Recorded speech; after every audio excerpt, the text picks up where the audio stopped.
Hello दोस्तों, स्वागत करता हूं आप सभी को आपके अपने इस यूट्यूब चैनल में। तो दोस्तों, इस वीडियो में आज हम लोग क्लास 12 के बायोलॉजी का 70 मोस्ट इम्पॉर्टेंट क्वेश्चन करेंगे। और सारा क्वेश्चन काफ़ी ज़्यादा इम्पॉर्टेंट है और इसमें से बहुत सारे क्वेश्चन हैं जो आपके बिहार बोर्ड एग्जाम में पूछा गया है बहुत बार। ठीक है, तो चलिए इस वीडियो को शुरू करते हैं। इस वीडियो को आप लोग अंत तक देखिएगा और सारे प्रश्न को अच्छी तरीके से याद कर लेना है। ठीक है, तो चलिए वीडियो को शुरू करते हैं। देखिए पहला प्रश्न क्या है, निम्न में से कौन उभयलिंगी प्राणी है। क्वेश्चन पूछा गया था इनमें से कौन सा जो है वह उभयलिंगी प्राणी है। तो चार ऑप्शन दिया गया है, इसमें जो केचुआ है ये आपका उभयलिंगी प्राणी है, तो ऑप्शन नंबर डी बिल्कुल सही उत्तर होगा। ठीक है, आप लोग जवाब देते जाइएगा। कंद किसका रूपांतरण है, तो देखिए कंद जो आपका रूपांतरण है यह आपका जर का है। किसका है, कंद किसका रूपांतरण है, जर का, जो ऑप्शन नंबर सी लगाए हैं बिल्कुल सही उत्तर होगा। देखिए अगला प्रश्न क्या है, जेम्यूल्स निर्माण किसमें होता है। ये भी क्वेश्चन पूछा गया है, जेम्यूल्स का निर्माण किसमें होता है, तो स्पंज में आपका जेम्यूल्स का निर्माण होता है। ठीक है, अगला है इनमें से कौन नर युग्मक से संयोजन कर भ्रूणपोष बनाता है। कौन है जो नर युग्मक से संयोजन करता है और भ्रूणपोष बनाता है, तो यह द्वितीयक केंद्रक है। ठीक है, तो द्वितीयक केंद्रक बिल्कुल सही उत्तर होगा। चलिए अगला प्रश्न देखते हैं क्या है, निम्नांकित में से कौन जलीय जंगली घास है। कह रहा है जलीय जंगली घास कौन है। देखिए जलीय जंगली घास आपका जलकुंभी हो जाएगा, जलकुंभी हो जाएगा, बिल्कुल सही उत्तर हो जाएगा जलकुंभी, जो ऑप्शन नंबर सी लगाए हैं बिल्कुल सही उत्तर होगा। अगला है निम्नांकित में से किस पौधे में स्वपरागण होता है। देखिए स्वपरागण आपका द्विलिंगी पौधे में होता है, तो ऑप्शन नंबर जो भी बी दिए हैं बिल्कुल सही हो जाएगा उत्तर। ठीक है, चलिए, और वीडियो अच्छा लगे तो वीडियो को लाइक करना है। ठीक है, वीडियो को लाइक कर देना है और चैनल पर जो नए नए स्टूडेंट हैं चैनल को सब्सक्राइब कर लेना है। ठीक है, चैनल को सब्सक्राइब कर लेना है। अगला है देखिए, निम्नांकित में से किस पौधे के प्रजातियों में बीज का उत्पादन है ना वह असंग जनन के द्वारा होता है। असंग जनन के द्वारा होता है, तो एस्टेरेसिया एवं घास में, तो ऑप्शन नंबर जो भी ए लगा है बिल्कुल सही उत्तर होगा। ठीक है, देखिए भ्रूणपोष क्या है। ठीक है, तो देखिए भ्रूणपोष क्या है आपको बताना है, तो भ्रूणपोष आपका त्रिगुणित है। ठीक है, त्रिगुणित। अगला है निम्न में से किस में जल द्वारा परागण होता है। देखिए जल द्वारा परागण किस में होता है, तो जलकुंभी में होता है, तो ऑप्शन नंबर जो भी ए दिए हैं बिल्कुल सही होगा। इनमें से किसका पुष्पासन खाया जाता है। देखिए पुष्पासन जो खाया जाता है सेब का खाया जाता है, तो सेब बिल्कुल सही उत्तर हो जाएगा आपका बी नंबर ऑप्शन। ठीक है, चलिए नए प्रश्न देखिए क्या है। अगला प्रश्न आपके सामने, गेहूं में परागण किसके द्वारा होता है। आप बताइएगा गेहूं में परागण है वह किसके द्वारा होता है, तो गेहूं में परागण आपका वायु के द्वारा हो जाएगा, ऑप्शन नंबर ए। अनुवांशिक कूट में कितने कूट होते हैं। देखिए अनुवांशिक कूट में पूछे कूट की संख्या या कोडोन की संख्या, तो कूट या कोडोन पूछे 64 मारिएगा। ठीक है, अगर पूछेगा एमिनो एसिड की संख्या, ठीक है, अगर पूछेगा अनुवांशिक कूट में एमिनो एसिड की संख्या होती है तो एमिनो एसिड की संख्या 20 होती है। ठीक है, तो दोनों बात को याद रखिएगा। चलिए देखिए जिब्रेलिन है, देखिए जिब्रेलिन है ना यह एक प्रकार का हार्मोन है, तो ऑप्शन नंबर ए बिल्कुल सही उत्तर हो जाएगा। ठीक है, चलिए नए प्रश्न देखते हैं क्या है। अगला प्रश्न आपके सामने, गर्भाशय में कॉपर टी के एक प्रभावी एवं अंतः गर्भाशयी उक्ति होने का मुख्य कारण क्या है। इसका मुख्य कारण है आपका ये शुक्राणु की निषेचन क्षमता में कमी और गर्भाशय में कॉपर आयन मोचित होने के कारण शुक्राणु की भक्षाणु क्रिया में वृद्धि और शुक्राणुओं की गतिशीलता में कमी। सो ऑप्शन नंबर डी बिल्कुल सही उत्तर हो जाएगा, जो डी लगा है बिल्कुल सही उत्तर होगा। जनसंख्या का अध्ययन कहलाता है, जनसंख्या का अध्ययन कहलाता है डेमोग्राफी। ठीक है, तो डेमोग्राफी बिल्कुल सही उत्तर हो जाएगा। अब देखिए क्या है प्रश्न है, सबसे अधिक तथा सबसे कम जीन वाले मानव गुणसूत्र इनमें से कौन है, तो गुणसूत्र 1 एवं वाई हो जाएगा। सो सी नंबर बिल्कुल सही उत्तर होगा, जो सी लगा है बिल्कुल सही होगा। मेंडल ने प्रतिपादित किया था, मेंडल ने आनुवंशिकता के नियम का प्रतिपादन किया था, so option number B correct answer होगा। अगला है, एक जीन जोड़ा दूसरे जीन जोड़े के प्रभाव को रोकता है, यह किस में होता है। यह आपका किस में होता है बताइएगा। एक जीन जोड़ा दूसरे जीन जोड़े के प्रभाव को रोकता है किस में, तो यह आपका एपिस्टेसिस में, एपिस्टेसिस में, जो ऑप्शन नंबर सी दिए हैं बिल्कुल सही होगा। ए मनुष्य में ए बी और रक्त समूह क्या दर्शाता है। देखिए इसमें बहुअलील और प्रभाविता दोनों दर्शाता है, सो ऑप्शन नंबर डी बिल्कुल सही उत्तर हो जाएगा। ठीक है, मानव रुधिर ए बी वर्ग में क्या होता है। देखिए मानव रुधिर ए बी वर्ग में एंटीबॉडी अनुपस्थित होते हैं, सो ऑप्शन नंबर बी बिल्कुल सही उत्तर हो जाएगा। ठीक है, चलिए डीएनए के अब देखिए पूछा है डीएनए के पैरामीडिन में पूछ रहा है, प्यूरिन नहीं पूछ रहा है। देखिए डीएनए की बात कर रहा है और पूछ रहा है पैरामीडिन में। पैरामीडिन में पाया जाता है थायमीन एवं साइटोसिन, और पूछेगा डीएनए के प्यूरिन में तो एडेनिन एवं गुआनिन। ठीक है, चलिए ऑप्शन नंबर ए बिल्कुल हो जाएगा। अब देखिए ट्रांसफर आरएनए में पाए जाने वाले 3 क्षारकों का क्रम जो संदेश वाहक आरएनए कोडोन से बनता है वह एंटी कोडोन कहलाता है। सो ऑप्शन नंबर सी बिल्कुल आपका सही उत्तर हो जाएगा। ठीक है, चलिए अगला प्रश्न, वर्णांध में रोगी नहीं पहचान पाता है तो लाल तथा हरे रंग की पहचान नहीं कर पाता है। सो अगला क्वेश्चन है, प्रतिकोडोन या एंटीकोडोन पाए जाते हैं टीआरएनए पर। सो ऑप्शन नंबर जो भी बी लगा रहे हैं बिल्कुल सही उत्तर होगा। ठीक है, चलिए अगला है, निम्न में से कौन मोबाइल आनुवांशिक पदार्थ है। देखिए ट्रांसपोज और जंपिंग जिंक आपका बिल्कुल सही उत्तर होगा। सो ऑप्शन नंबर डी सही उत्तर होगा आपका। ठीक है, चलिए डीएनए से एमआरएनए बनने की क्रिया को क्या कहा जाता है। डीएनए से एमआरएनए बनने की क्रिया को ट्रांसक्रिप्शन कहा जाता है। ठीक है, एक मोनोसिस्ट्रोनिक संरचना जीन में कूट लेखन अनुक्रम कहलाता है।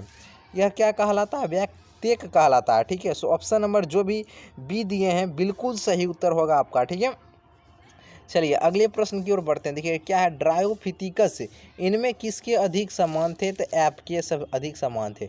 जीवाश्म सामान्यतः किसमें पाए जाते हैं, तो देखिए तलछटी चट्टान में। सो ऑप्शन नंबर बिल्कुल सी नंबर हो जाएगा। द ओरिजिन ऑफ स्पीसीज पुस्तक किसने लिखे। द ओरिजिन ऑफ स्पीसीज पुस्तक किसने लिखे, तो चार्ल्स डार्विन ने। Charles Darwin. कर्मिक विकास में योगदान है, तो कर्मिक विकास में योगदान है आपका किसका है, परपरागन का। ऑप्शन नंबर जो बी दिए हैं बिल्कुल सही उत्तर होगा। एकिडीना है तो यह योजक करी है, एकिडीना है तो यह योजक करी है। ठीक है, इनमें से कौन स्वप्रतिरक्षा रोग का उदाहरण है। स्वप्रतिरक्षा रोग का उदाहरण रूमेटॉइड अर्थराइटिस हो जाएगा। Option number B. अगला, ऐसे पदार्थ जिनके प्रति प्रतिरक्षा क्रिया होती है उसे कहते हैं, उसे क्या कहते हैं। ऐसे पदार्थ जिनके प्रति प्रतिरक्षा अनुक्रिया होती है उसे क्या कहते हैं, उसे क्या कहते हैं, उसे कहते हैं एंटीबॉडी कहते हैं। क्या कहते हैं, एंटीबॉडी कहते हैं। ऑप्शन नंबर बिल्कुल सी हो जाएगा सही उत्तर। ठीक है, चलिए रेस्ट्रिक्शन विकार है। अब बताइएगा रेस्ट्रिक्शन विकार है, जो ऑप्शन नंबर जो भी बी लगा है बिल्कुल सही उत्तर हो जाएगा। एंडोन्यूक्लियज है। रेस्ट्रिक्शन विकार क्या है, ये एंडोन्यूक्लियज है। क्षय रोग का संक्रमण किसके द्वारा होता है मुख्यतः, तो क्षय रोग का संक्रमण आपका हवा के द्वारा होता है। किसके द्वारा, हवा के द्वारा। ऑप्शन नंबर ए बिल्कुल सही हो जाएगा। ओपियम किससे प्राप्त होता है, यानी अफीम किससे प्राप्त होता है, तो पेपावर सेमनीफेरम हो जाएगा। सो ऑप्शन नंबर बिल्कुल डी नंबर सही उत्तर हो जाएगा। जो भी डी लगा रहे हैं बिल्कुल सही उत्तर हो जाएगा, पेपावर सेमनीफेरम। चलिए ऑप्शन नंबर डी हो जाएगा, पेपावर सेमनीफेरम। AMPR जीन किसमें प्रतिरोधक क्षमता विकसित करने हेतु उत्तरदायी है, तो यह आपका है ये प्रतिजैविक में। Option number C. एड्स का कारक HIV सर्वप्रथम नष्ट करता है, तो यह हेल्पर टी लिम्फोसाइट को। सो ऑप्शन नंबर बिल्कुल ए नंबर जो लगाए हैं बिल्कुल सही उत्तर होगा। इनमें से कौन जीवाणु जनित रोग है, अब बताइए जीवाणु जनित रोग कौन हो जाएगा, जल्दी से बताइएगा। कुष्ठ रोग, क्षय रोग, हैजा बिल्कुल सही उत्तर होगा। जो भी डी नंबर लगा रहे हैं इनमें से सभी, सो ऑप्शन नंबर बिल्कुल डी नंबर हो जाएगा सही उत्तर। अब देखिए भोज विषाक्तता नामक बीमारी किसके संक्रमण से होती है, बताइएगा जल्दी से। तो बिल्कुल जो भी बी लगा रहे हैं साल्मोनेला बिल्कुल सही उत्तर हो जाएगा। PCR से किसकी जांच होती है, तो HIV का होता है। सो ऑप्शन नंबर जो भी ए दिए हैं बिल्कुल सही हो जाएगा। फ्लेवर सेबल इनमें से क्या है, तो देखिए ये परजीवी आपका टमाटर है। सो ऑप्शन नंबर जो बिल्कुल सी दिए हैं बिल्कुल सही उत्तर हो जाएगा। ठीक है, चलिए नए प्रश्न देखते हैं क्या है। पिसीकल्चर यानी मत्स्य पालन किससे संबंधित है, तो ये जलीय जंतुओं से संबंधित है। ठीक है, तो ऑप्शन नंबर जो भी बी दिए हैं बिल्कुल सही उत्तर होगा। अगला है, निम्नलिखित में सोनालिका और कल्याण सोना किसकी किस्म है। सोनालिका और कल्याण सोना किसकी किस्म हो जाएगा, तो यह गेहूं की है। सो ऑप्शन नंबर बी बिल्कुल सही उत्तर हो जाएगा। देखिए क्लोरेला किसका उदाहरण है, एकल कोशिका प्रोटीन और क्या शैवाल किसका हो जाएगा, क्लोरेला किसका उदाहरण है, तो यह एकल कोशिका प्रोटीन। जो भी ए लगा रहे हैं ये दोनों हो जाएगा। ठीक है, एकल कोशिका प्रोटीन शैवाल बिल्कुल सही उत्तर सी हो जाएगा। ठीक है, ये और बी दोनों। अगर शैवाल, अगर देखिए ये भी शैवाल और दोनों रहे तो दोनों सही मारना है, सी नंबर ऑप्शन। ठीक है, तो सी नंबर मारिएगा, ए तथा बी दोनों। ऑप्शन नंबर सी हो जाएगा। सुनहरा धान में इनमें से कौन सा प्रचुर मात्रा में पाया जाता है? कौन सा सुनहरा धान में प्रचुर मात्रा में पाया जाता है? 4 ऑप्शन दिया गया है, जल्दी से बताइएगा। चलिए, बिल्कुल बीटा कैरोटीन ये सुनहरा धान में बहुत अधिक मात्रा में पाया जाता है, बीटा कैरोटीन। चलिए, वैसी जीवाणुओं के समूह जो फफूंदी के तंतुओं से जुड़कर जाल जैसी संरचना बनाता है उसे फ्लॉक्स कहा जाता है। ठीक है, क्या कहलाता है? फ्लॉक्स। सो ऑप्शन नंबर बिल्कुल ए नंबर होगा। जैविक खाद का मुख्य स्रोत क्या है? जैविक खाद का मुख्य स्रोत आपका क्या है जानते हैं? सो ऑप्शन नंबर सी हो जाएगा, जीवाणु है या इसका मुख्य स्रोत। चलिए, ब्रीवरी का संबंध किससे है? देखिए, ब्रीवरी का संबंध आपका सेक्रोमाइसिस से है। ठीक है, गोबर गैस प्लांट में कौन सा जीवाणु प्रयुक्त होता है? तो मिथेनोजेंस। क्या हो जाएगा? मिथेनोजेंस। जो भी डी लगा रहे हैं बिल्कुल सही उत्तर हो जाएगा। हम उम्मीद करते हैं आपको ये सारे क्वेश्चन अच्छे तरीके से जरूर याद होगा। ठीक है, चूँकि हम एक आध बार, एक दो बार क्वेश्चन हम आपको बता चुके हैं, तो एक भी प्रश्न आपको मिस नहीं होना चाहिए। देखिए, 5-5 सेट चल रहे हैं। इसके बाद देखिए अब न्यू क्वेश्चन आएगा, 2 सेट और बायोलॉजी का 70-70 आएगा, और इसके बाद फिर केमिस्ट्री और फिजिक्स का आएगा। उसके बाद फिर नया नया नया जो मॉडल सेट होगा उससे करवाएंगे। फिर उसके बाद क्या करेंगे, जो इंटरनेट से मॉडल पेपर आएगा जो बिहार बोर्ड जारी करता है 1 मंथ पहले, ठीक है, उसको पूरा करवाएंगे। उसका सब्जेक्टिव भी बताएंगे। ठीक है, ये वाला अभी हम सब्जेक्टिव नहीं देते हैं, अभी सिर्फ हम आपको ऑब्जेक्टिव दे रहे हैं। और जहाँ आप लोग अच्छे से जहाँ पढ़ाई कर रहे हो वहाँ से मन से पढ़िए, ध्यान से पढ़िए। जितना भी प्रश्न बोले कोई भी सर हो, उसको अच्छे तरीके से याद कीजिए। अच्छे नंबर आप लोग इस बार भी अच्छे तरीके से लाइएगा। ठीक है, इडली एवं डोसा का आटा किस सूक्ष्म जीव के प्रयोग से बनाया जाता है? चलिए बताइएगा। बिल्कुल, जो भी ऑप्शन नंबर जो भी डी लगा रहे हैं, ईस्ट बिल्कुल सही उत्तर हो जाएगा। अगर आप लोग जीवाणु भी मारते हैं तो कोई दिक्कत नहीं है। ठीक है, तो ईस्ट मारिए, बहुत सारे बुक में ईस्ट मिलता है, लेकिन जीवाणु भी मारिएगा तो कोई दिक्कत नहीं होगा, जीवाणु भी आपका सही उत्तर होगा। ठीक है, चलिए अगला है, नील हरित शैवाल तथा राइजोबियम जीवाणु किस कुल के पौधे के जड़ों में पाए जाते हैं? तो बताइएगा। लेग्यूमिनोसी में ऑप्शन नंबर बिल्कुल सी सही उत्तर होगा। नील हरित शैवाल किस खेत के लिए उपयोगी जैव उर्वरक है? तो यह आपका चावल के लिए है, ऑप्शन नंबर डी हो जाएगा। अब देखिए, निम्न में से कौन सा फफूंदी साइक्लोएस्पिरिन ए बनाता है जो अंग प्रत्यारोपित मरीजों में प्रतिरक्षा निरोधक कारक के रूप में प्रयुक्त होता है? चलिए, बिल्कुल ट्राइकोडर्मा पॉलीस्पर्मा, बिल्कुल ए नंबर सही उत्तर हो जाएगा। देखिए, प्रतिबंधन एंडोन्यूक्लियस डीएनए के विशिष्ट शाखा अनुक्रम को पहचानते हैं किसके द्वारा? पॉलीड्रामिक न्यूक्लियोटाइड अणु के द्वारा, बीएनटीआर से मिनी सैटेलाइट के द्वारा, इनमें उपयुक्त समिति। जल्दी से बताइएगा क्या सही उत्तर होगा। जो बिल्कुल ये लगाएं बिल्कुल सही उत्तर हो जाएगा, पॉलीड्रामिक न्यूक्लियोटाइड अणु के द्वारा। जीनगन इनमें से किसके लिए उपयुक्त है? देखिए, जीनगन इनमें से किसके लिए उपयुक्त है? तो संवाहकों के साथ जुड़कर पुनर्योगज डीएनए का निर्माण करता है। ठीक है, सो ऑप्शन नंबर डी हो जाएगा।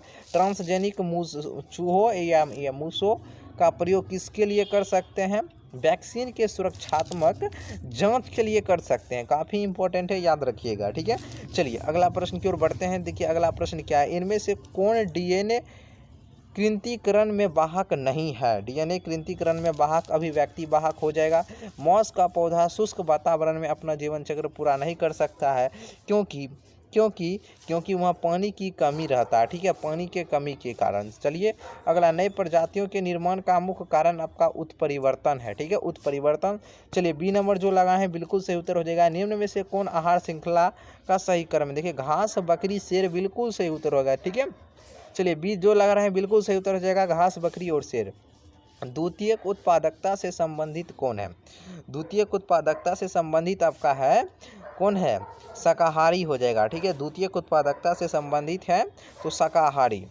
चलिए, राष्ट्रीय उद्यान में सुरक्षा प्रदान की जाती है, फ्लोरा फौना दोनों हो जाएगा। सो option number D correct answer होगा। गिर अभ्यारण्य प्रसिद्ध है। देखिए, गिर अभ्यारण्य प्रसिद्ध है ये आपका गेंडा के लिए। किसके लिए? गेंडा के लिए। चलिए अगला है, देखते हैं। अगला है, उष्णकटिबंधीय क्षेत्रों में शीतोष्ण क्षेत्र से अधिक जातीय विविधता का प्रमुख कारण क्या है?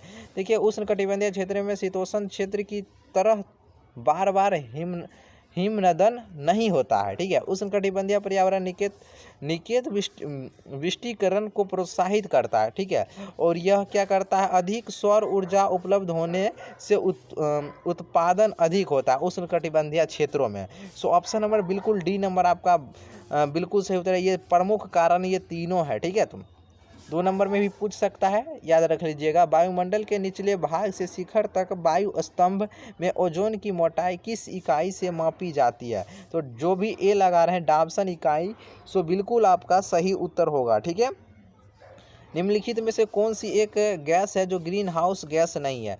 चलिए बताइएगा। मीथेन, CO2, क्लोरोफ्लोरोकार्बन और हाइड्रोजन। चलिए जो भी डी लगा रहे हैं यह ग्रीन हाउस गैस नहीं है। ठीक है, तो ऑप्शन नंबर डी बिल्कुल सही उत्तर हो जाएगा। बाकी बाद वो तीनों आपका है। ठीक है, चलिए ग्रीन मफलर किस प्रकार के प्रदूषण के निदान हेतु प्रयुक्त होता है? चलिए बताइएगा। चलिए बिल्कुल ध्वनि के लिए बिल्कुल सही उत्तर हो जाएगा। अब देखिए लास्ट क्वेश्चन क्या है, लिखा हुआ है अम्लीय वर्षा का pH मान होता है। चलिए हम आपको बतलाए हुए हैं अम्लीय वर्षा का pH मान आपको बतलाना है। अम्लीय वर्षा का pH मान आपको कमेंट बॉक्स में, इस वीडियो के कमेंट बॉक्स में आपको बताना है अम्लीय वर्षा का pH मान बताना है। और 70 का क्या आंसर होगा, ABC जो भी होगा, ABCD जो भी होगा आप लोग कमेंट बॉक्स में बताइएगा। तो चलिए आज के लिए इतना ही। जो भी स्टूडेंट यहाँ तक जो भी वीडियो देखे हैं, वीडियो देखने के लिए बहुत बहुत धन्यवाद। ठीक है, तो चलिए आज के लिए इतना ही। आप लोग वीडियो को लाइक कर दीजिएगा, चैनल को सब्सक्राइब कर लीजिएगा जो न्यू स्टूडेंट होंगे। ठीक है, तो चलिए।